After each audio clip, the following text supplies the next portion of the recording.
पूरबा के डोलिया पश्चिमा भैले पापा लगी गईले चार कहार हो। पूरबा के डोलिया पश्चिमा भैले पापा लगी गईले चार कहार हो। डोलिया उघारी जावा देखनी बहरबा कोई नहीं लऊ के हमार हो। डोलिया उघारी जावा देखली बहरबा कोई नहीं लऊ के हमार हो। दुआरे से पापा हो रोई रोई पूछे कहाँ गईले बेटी हमार हो। दुआरे से चाचा हो रोई रोई पूछे कहाँ गईले बेटी हमार हो। घरबा में से अम्मा हो रो बताया बे पापा के लगी समझाबे हो। घरबा में से अम्मा हो रो बताया बे पापा के लगी समझाबे हो। तोहरे ही बेटी प्रभु जी गईले ससुररबा चली गईले धिया हमार हो।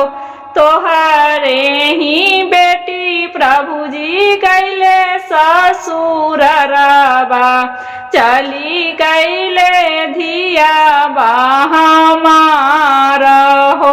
कहाँ गईले दुआरे से भैया हो रोई रोई पूछे कहाँ गईले बहिनी हमार हो। दुआरे से भैया हो रोई रोई पूछे कहाँ गईले बहिनी हमार हो। घर में से भाभी हो सतायाबे भैया के लगी समझाबे हो। घर में से भाभी हो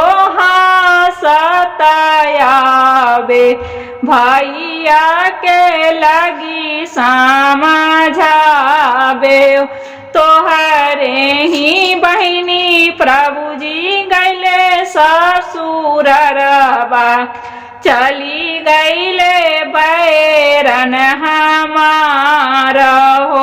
तोहरे ही बहिनी प्रभु जी गईले ससुररबा चली गईले बैरन हमार हो। उनके चुनरिया के पोताना बनैबो लीपावा अंगना दुआर हो।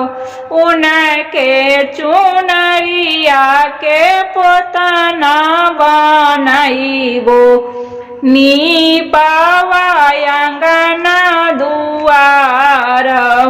उनके बचल रोटिया गैया खियाइबो दूधवा दिहान भर बालटो। उनके बचल रोटिया गैया के खियाइबो दूधवा दिहान भर बालटो। उनके भोजनिया प्रभु जी पुतबे खियाइबो दुआरा बैठैबो रखबार हो। उनके भोजनिया प्रभु जी कुकरे खियाई हो दुआरा बैठबो रखबार हो पूरब से डोलिया पश्चिमा भैले पापा लागी गईले चार कहार हो।